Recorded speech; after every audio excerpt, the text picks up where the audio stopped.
Hello friend, आपका स्वागत है हमारे यूट्यूब चैनल अस्तिकगंज में। फ्रेंड, सैम्पल पेपर हम लेके आए हैं केमिस्ट्री का, कक्षा 12 का। 70% पाठ्यक्रम के अनुसार कम है। परीक्षा में प्रश्न पत्र किसी प्रकार हल करना है। आपकी सहायता हेतु सैम्पल प्रश्न को सॉल्व किया जा रहा है। फ्रेंड, ये सॉल्व क्वेश्चन हम लेके आए हैं बहुत ही इंपॉर्टेंट तरीके से। तो फ्रेंड, पहला क्वेश्चन है, वाष्प दाब के अवनमन सबसे अधिक किस में होगा।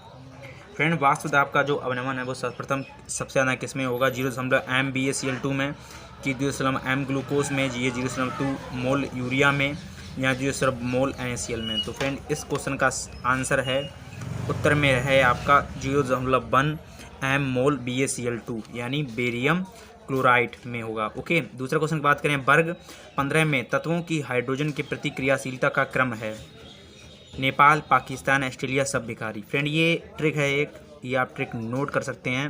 फ्रेंड, इसकी ट्रिक है जो है वो बता रहा हूँ, नेपाल, पाकिस्तान, ऑस्ट्रिया, सब भिखारी या सब बेकार कह लीजिए। ओके, ये ट्रिक हो गई।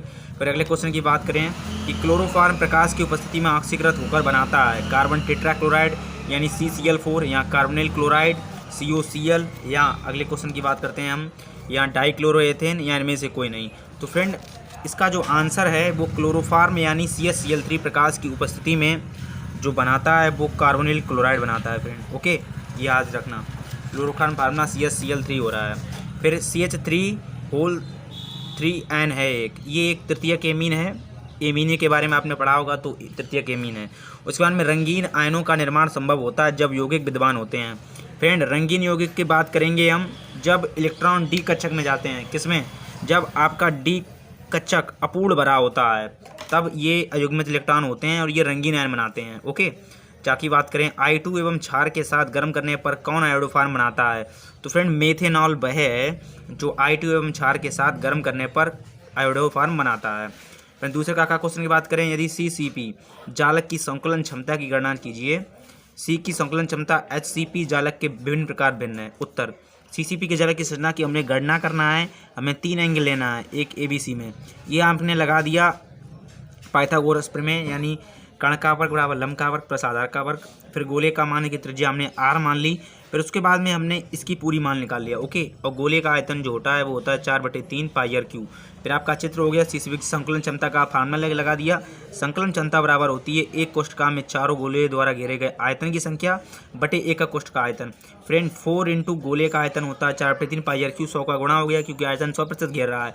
फिर नीचे बाद में जो हमने मान ये निकाला था 2√2 का होल क्यूब आयतन है ना, जो इसका 74% आंसर आएगा।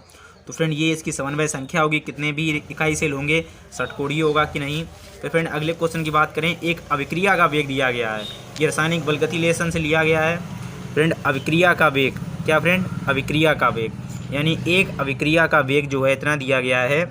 इस अभिक्रिया की कोटि बताइए। फ्रेंड, R बराबर अभिक्रिया का वेग समीकरण, R बराबर K जो होता है वो अभिक्रिया का वेग होता है, A की पावर 1/2 है, B की पावर भी 3/2 है।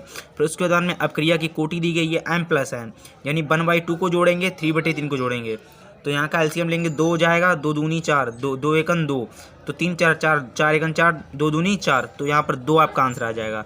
यानी ये अभिक्रिया कैसी है? ये द्वितीय कोटि की अभिक्रिया है। अगर इसमें एक आंसर आ रहा है,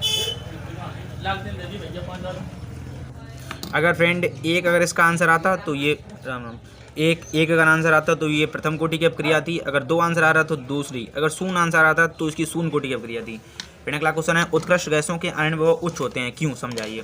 फ्रेंड, जो उत्कृष्ट गैसें होती हैं, जैसे उत्कृष्ट गैसों की बात करें तो उत्कृष्ट गैस में आपका आ जाएगा हीलियम, नियॉन, आर्गन, क्रिप्टॉन, ये सब आपके जो हैं वो उत्कृष्ट गैसों में आ जाएंगे। ओके, तो उत्कृष्ट गैसों के अंदर और बाहर, तो फ्रेंड, जो उत्कृष्ट गैसें होती हैं उनके अंदर और बाहर के सभी बाकोसपूर्ण भरे होते हैं, इस कारण इसके इलेक्ट्रॉन एंथैल्पी शून्य होती है। जैसे अगर हीलियम के लेंगे तो हीलियम का जो इलेक्ट्रॉनिक विन्यास होता है, जैसे परमाणु क्रमांक 2 होता है, अगर हीलियम का निकालेंगे तो 1s2 आएगा। ओके, तो इसके जो होते हैं वो परमाणु क्रमांक पूरे भरे होते हैं, जिस कारण इनके आनंद विभव उच्च होते हैं।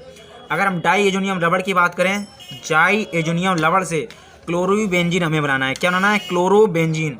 फ्रेंड, अगर बेंजीन की संरचना आपने देखी होती है तो फ्रेंड, बेंजीन की जो संरचना होती है वो ऐसी होती है। देखो, ये आपको बेंजीन ऐसा, ये बेंजीन बन गया, इसमें ये 120 एंगल पे होते हैं। ये होता है क्लोरोबेंजीन। ये बेंजीन की होती है संरचना C6H6। फिर ये क्लोरोबेंजीन बन जाता है। ओके, इसमें Cl ऊपर जुड़ जाता है। अगर मैं बात करूँ क्लोरोबेंजीन की, तो इसमें जब होता है तो इसमें जो कार्बन परमाणु होता है वो ऐसे जुड़े होते हैं, 1 2 3 4 5 और 1 3 ये हो गए, और यहाँ पर 1 और यहाँ पर ये 6। ओके, ये कोऑर्डिनेट सिद्धांत, ये 6 सांपों को उन्होंने लिपटा हुआ देखा था, तो उसी के आधार पर संरचना बन गई थी। आपको दिख रहा है ये सब पूरी संरचना, ये बेंजीन की संरचना है। तो सीधे क्वेश्चन पे आते हैं। क्वेश्चन था अपना, डाई एजोनियम लवण से हमें क्लोरोबेंजीन किस प्रकार प्राप्त करेंगे। केवल इसमें रासायनिक समीकरण देना है, बहुत ही इंपॉर्टेंट है परीक्षा की दृष्टि से। बेंजीन डाइएजोनियम क्लोराइड, देखो इसमें बेंजीन जो डाइएजोनियम लवण है, इसमें केवल आपका Na2Cl जुड़ जाता है। I repeat, N2Cl। और यह जो अभिक्रिया अब होती है वो क्यूप्रस क्लोराइड यानी Cu2Cl2 की उपस्थिति में होती है, और हाइड्रोजन क्लोराइड की उपस्थिति में होती है। उसके संदर्भ में जो आपका बनता है वो बनता है आपका क्लोरोबेंजीन। उसके बाद में नाइट्रोजन बनती है और हाइड्रोजन क्लोराइड बनता है। ये पूरी संरचना आप देख लीजिए, ये पूरी संरचना बहुत ही इंपॉर्टेंट है। उसके बाद में निम्नलिखित संकर यौगिकों के आपको IUPAC नाम लिखना है।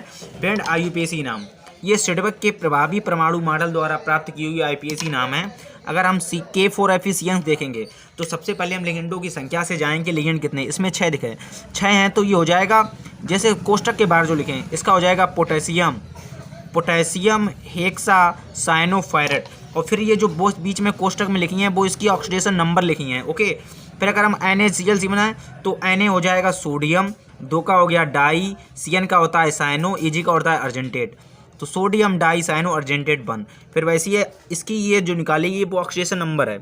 अगर फिर हम इसके बाद बात करेंगे तो आपको देखिए, अगर यहाँ पर CuNH3 अगर हम बात करें तो यहाँ पर है CuNH3 4SO4, तो इसका हो जाएगा टेट्रा, क्या हो जाएगा फ्रेंड, टेट्रा एमीन कांपर सल्फेट। फिर उसके बाद में फिनॉल से ये हो जाएगा K2, देखो हम इसकी लिख दे रहे हैं, पोटेशियम ट्राईऑक्सीलेटो जो ये लिखा है, तो इसका हो जाएगा K3CuO4 का होल थ्राइज, यानी पोटेशियम ट्राईऑक्सीलेटो कोबाल्टेट जिंकेट, जैसे जिंक लिखा है तो उसका जिंकेट हो जाता है, कोबाल्ट लिखा है कोबाल्टेट हो जाएगा। फ्रेंड, ये बहुत ही इंपॉर्टेंट रिएक्शन है कि फिनॉल से फिनोलेप्थीन बनाने का कैसे प्राप्त करेंगे। फ्रेंड, ये अभिक्रिया का समीकरण है। इसमें बेंजीन की रिंग जुड़ी होती है और OH समूह जुड़ा होता है। फिर उसके बाद में जब ये OH समूह जुड़ा जाता है, फिर इसके बाद में कॉन्सेंट्रेट यानी सांद्र H2O4 इसकी उपस्थिति होती है।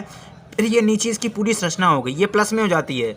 ज़्यादा लंबा नहीं लिखना है, आप समीकरण भी लिख सकते हैं, लेकिन अगर ये संरचना जब बनेगी तो संरचना बहुत ही इंपॉर्टेंट है। फिर इसके बाद में हम ये पूरा बना देते हैं। तो फ्रेंड, ये जो बनता है आपका, ये संरचना के माध्यम से ये बन जाता है फिनोलेप्थीन प्लस H2O। तो ये आपका अभिक्रिया का पूरा समीकरण हो गया। फिर अगर हम बात करें टॉलिन अभिकर्मक क्या है, तो फ्रेंड टॉलिन अभिकर्मक के बारे में बात करते हैं कि टॉलिन अभिकर्मक क्या है। तो फ्रेंड, टॉलिन अभिकर्मक जो है वो टॉलिन अभिकर्मक, यह सिल्वर नाइट्रेट मतलब यह आपका जो संपर्क करता है वो AgNO3 से यह संपर्क करता है प्लस अमोनिया NH3 द्वारा, यह एक युक्त विलयन में AgNO3 में NH4 यानी अमोनियम हाइड्रोक्साइड से मिलकर बनाया जाता है। रासायनिक अभिक्रियाओं में से Ag2O से प्रदर्शित करते हैं।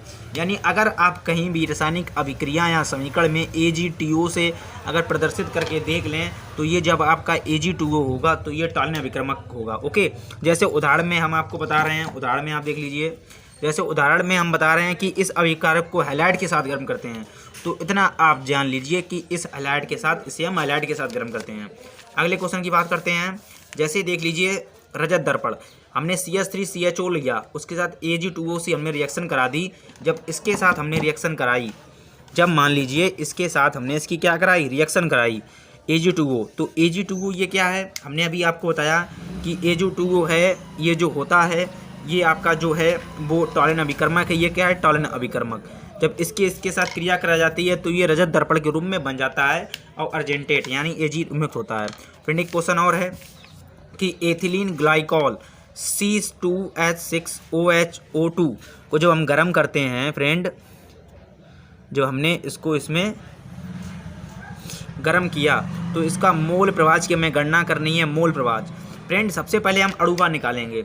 C हो हैं 2, तो 2 होंगे। कार्बन का परमाणु क्रमांक 12 होता है, हाइड्रोजन का होता है 1, O2 का होता है 16, तो 12 दूनी 24 और 6 30, 30 30 60 तो 62। 62 ग्राम प्रति मोल, ये आएगा इसका आंसर, यानी अणुभार। अणुभार हम निकालते हैं तो उसका भार देखते हैं। जैसे कार्बन का परमाणु क्रमांक 6 होता है, जैसे परमाणु का भार देखें तो 12 होता है, 2 का गुणा हो जाता है। ऑक्सीजन का परमाणु क्रमांक 8 होता है, अगर परमाणु भार की बात करेंगे 2 गुणा हो जाएगा, 16 हो जाएगा। तो फ्रेंड अगर हम इसमें मोलों की संख्या निकालेंगे, मोलों की संख्या निकालने के लिए फ्रेंड इसका आएगा विलय का भार। ओके, मोल कितने हैं इसके, 20% मोल दिए गए हैं और 62 में भाग देना है। तो फ्रेंड हम भाग देंगे 20 बसे 62, 20 एकन 20, 20 तियो 60, 2 बचेंगे, फिर 0.322 इसका आंसर आ जाएगा। फिर अगर हम जल के मोलों की संख्या ज्ञात करेंगे, जो जल में मोलों की संख्या इसका बटे इसका भाग हो जाएगा 18 का, क्योंकि जल में मोलों का संख्या। H2O को बात करें, H2O निकालेंगे तो H2O कितना हो जाता है, 1 × 2 + 16, तो H2O का जो अणुभार आ जाएगा वो 18 आ जाएगा। 18 का भाग फिर 80 में देंगे, क्योंकि इसमें 80 की संख्या दी गई ना, 80 में देंगे इसका भाग। तो उसके बाद में इथिलीन ग्लाइकोल का मोल अनुपात ज्ञात करना है, तो विलय का भार बटे अणुभार बटे कुल संख्या भाग करना होता है। फिर जल का मोल अनुपात 0.92 आता है। फ्रेंड इसके साथ बहुत ही इंपॉर्टेंट क्वेश्चन की सीरीज लेके आए हैं। अगर आप नए हैं तो मेरे यूट्यूब चैनल को सब्सक्राइब करें, साथ ही बेल आइकन को प्रेस करें। अगर जहाँ भाई समझ में ना आ रहा हो तो कमेंट बॉक्स में कमेंट करें। फिर उसके बाद में संक्रमण तत्व की परिभाषा लिखना है हमें। फ्रेंड संक्रमण तत्व कौन से हैं? फ्रेंड संक्रमण तत्व जिन तत्वों को इलेक्ट्रॉनिक विन्यास करने के लिए डी ऑर्बिटल अपूर्ण होता है। अपूर्ण मतलब डी ऑर्बिटल रिक्त होता है। डी में जो पूरी खाता है, डी में 10 पूरी खाता है, एफ में 14 पूरी खाता है, तो वो डी ऑर्बिटल रिक्त होते हैं, जिस कारण ये संक्रमण तत्व कहते हैं। जेडन उपवर्गों को छोड़कर ये संपूर्ण डी ब्लॉक तत्व प्रदर्शित करते हैं। ये सब देखिए विशिष्ट गुण होते हैं, ये अपूर्ण होते हैं, इनमें परिवर्ती संयोजकता प्रदर्शित करते हैं। ये जो होते हैं ये कैसे परिवर्ती संयोजकता प्रदर्शित करते हैं, बस ये सब इम्पोर्टेंट है। फिर उसके बाद में हम ये देख लेते हैं, उसके बाद में देख लेते हैं संक्रमण तत्व रंगीन एवं रंगीन यौगिक बनाते हैं। फ्रेंड जो रंगीन यौगिक भी पिछले बात कर चुके हैं, वो रंगीन यौगिक बनाते हैं। संक्रमण धातु में फिर लगभग होती हैं, इसमें धातु यौगिक में उत्प्रेरक जटिल यौगिकों में रहता है। ये सब इंपॉर्टेंट क्वेश्चन है। फिर उसके बाद में संक्रमण धातुएं आपस में मिलकर मिश्र धातुओं का निर्माण करती हैं। फिर है आर्धघनीय एकक कोष्ठका में कणों की संख्या कैसे ज्ञात की जाती है। फ्रेंड 8 परमाणु कोने पर होते हैं और 8 परमाणु केंद्र कोने पर होते हैं और 8 परमाणु होते हैं। जब 8 × 1/8 करेंगे तो 8 से 8 कट जाएगा, एक आंसर आएगा। तो फ्रेंड इसमें इकाई अवयवीकरण सरल घनीय इकाई सेल में एक ही अवयव कण जो होता है वो सेंटर पे होता है। फिर उसके बाद में हम बात करेंगे मेथिल एल्कोहल का सांद्र सल्फ्यूरिक अम्ल का निर्जलीकारक जब करते हैं तो इसमें क्या बनता है। जब हम सांद्र सल्फ्यूरिक अम्ल का फ्रेंड निर्जलीकारक करते हैं तो ये अभिक्रिया बहुत ही इंपॉर्टेंट है। इसमें बनता क्या है वो हम आपको बता रहे हैं। इसमें जो फ्रेंड बनता है, इसमें हम CH2CH2OH लेते हैं, इसकी अभिक्रिया सांद्र सल्फ्यूरिक अम्ल के साथ कराते हैं तो उसमें CH2CH2O2 बनता है। अगर इसकी क्रिया विधि पर डेफिनेशन देखें तो इसकी फ्रेंड क्रिया विधि आगे है, वो हम आपको अभी बता रहे हैं। ये फ्रेंड इसकी क्रिया विधि है। पद इतने में सब ये जाता है। पदों की बात करें तो पद H2SO4 + H+ में जाता है। फिर दूसरा पद में बनता है मेथेनॉल, फिर ये बनता है। फिर उसके बाद में एथीन बनती है, C2H4 होता है फ्रेंड, फिर सल्फ्यूरिक अम्ल बनता है। फ्रेंड इसके बाद सबसे इंपॉर्टेंट अभिक्रिया है सिमेट अभिक्रिया, बोर्ड में बहुत बार पेपरों में आती है। सिमेट अभिक्रिया द्वारा मेथेनॉल एमीन बनने का रासायनिक समीकरण लिखिए। मेथिल एमीन तथा एलियन का एल्कोहलीय KOH में उपस्थिति में विलयन पर संतुलित अभिक्रिया लिखिए। सिमेट अभिक्रिया यह हाइड्रोजोइक अम्ल यानी हाइड्रोजोइक अम्ल जो होता है N3H से सल्फ्यूरिक अम्ल की उपस्थिति में अभिक्रिया करके मेथिल एमीन बनाती है। Methyl amine friend methyl amine मतलब CH3NH2 बनाती है, NH2। Okay, methyl amine CH3NH2 बनाती है। तो फ्रेंड अभिक्रिया का समीकरण देख लें।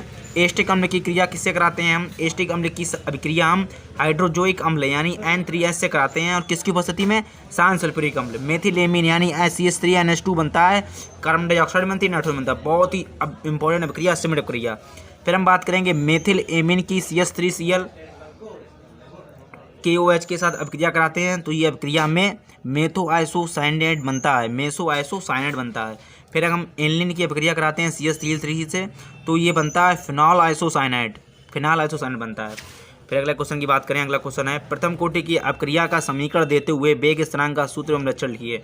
प्रथम कोटि की अभिक्रिया का वेग जो होता है वो अभिकारक के एक अणु पर निर्भर करता है, यानी RA तो R बराबर KA, जहाँ पर K एक नियतांक है। जैसे चीनी का जल अपघटन प्रथम कोटि की अभिक्रिया है। C12H22O11 ये चीनी है, जल में अपघटन कर देते हैं, H+ आयन के द्वारा ग्लूकोज बन जाता है, C6H12O6। फिर फ्रक्टोज, ग्लूकोज का एक रूप फ्रक्टोज होता है, लैक्टोज होता है। फ्रेंड अगर प्रथम कोटि की अभिक्रिया का व्यंजक बनाएं तो के बराबर क्या होता है, के बराबर 2.303 अपॉन टी लॉग ए अपॉन ए माइनस एक्स। ये प्रथम कोटि की अपक्रिया का समीकरण हो गया। फिर उसके बाद में लक्षण, प्रथम कोटि की अपक्रिया निम्न समीकरण का पालन करती है, जैसे के बराबर 2.30 टी लॉग ए अपॉन ए एक्स, ए माइनस एक्स। जे में ए में अपक्रिया के भाग होंगे वो एक्स में से कम हो जाएंगे।